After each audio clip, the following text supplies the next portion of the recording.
Halo semuanya, apa kabar? Kali ini kita akan membahas sesuatu yang menarik tentang fenomena kepemimpinan yang tengah viral di media sosial. Pernahkah kalian merasa bahwa pemimpin itu terkesan jauh dan sulit dijangka? Nah, hari ini kita akan membicarakan sosok yang justru mendobrak persepsi itu KDM, yang telah mencuri perhatian publik dengan gaya komunikasinya yang unik. Bayangkan seorang pemimpin yang tidak segan turun langsung ke jalan, berbicara dengan logat Sunda yang medok, dan berinteraksi dengan warga layaknya teman sendiri. Ini bukan tentang kesopanan yang berkurang, tapi lebih kepada kemampuan untuk berbicara dengan bahasa yang dipahami dan digunakan sehari-hari oleh masyarakat. Ketika pemimpin bisa ngobrol santai menggunakan bahasa yang sama dengan warganya, jarak sosial yang biasanya ada langsung mencair.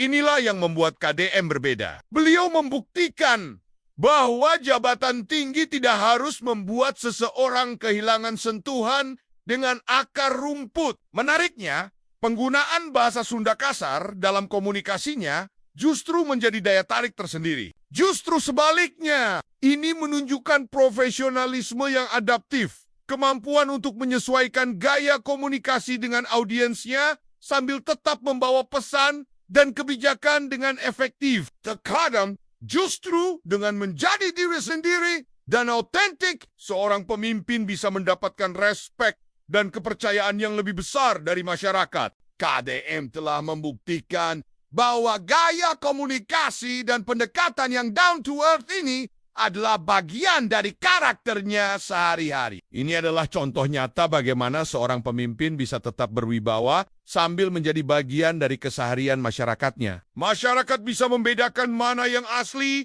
dan mana yang sekadar acting. KDM telah membuktikan bahwa konsistensi dalam bersikap down to earth adalah kunci untuk membangun hubungan yang genuine dengan masyarakat. Beliau langsung turun ke lokasi, berbicara dengan warga, dan bahkan tidak segan duduk lesehan di warung kopi untuk mendengarkan keluhan masyarakat. Ini adalah bentuk anti-elitisme yang positif, di mana kesenjangan antara pemimpin dan yang dipimpin diminimalisir tanpa mengurangi wibawa kepemimpinan. Ini bukan sekadar pencitraan, tapi bentuk nyata dari komitmen untuk dekat dengan rakyat. Atau mungkin kalian punya pengalaman serupa dengan pemimpin di daerah kalian. Jangan lupa tekan tombol like kalau video ini bermanfaat dan aktifkan notifikasinya supaya tidak ketinggalan update terbaru dari channel kita. Sampai ketemu di video selanjutnya. Coba kita lihat contoh nyatanya. Ketika ada masalah di suatu wilayah, KDM tidak hanya menunggu laporan. Yang membuat pendekatan ini semakin efektif adalah konsistensinya. Ini bukan sekadar aksi sesaat atau taktik politik temporer. Dampaknya, warga merasa dihargai dan didengar. Mereka tidak lagi melihat pemimpin sebagai sosok yang berada di menara gading, tapi sebagai seseorang yang benar-benar memahami dan mau terlibat dalam keseharian mereka. Mungkin ada yang bertanya-tanya, apakah gaya komunikasi seperti ini mengurangi profesionalisme?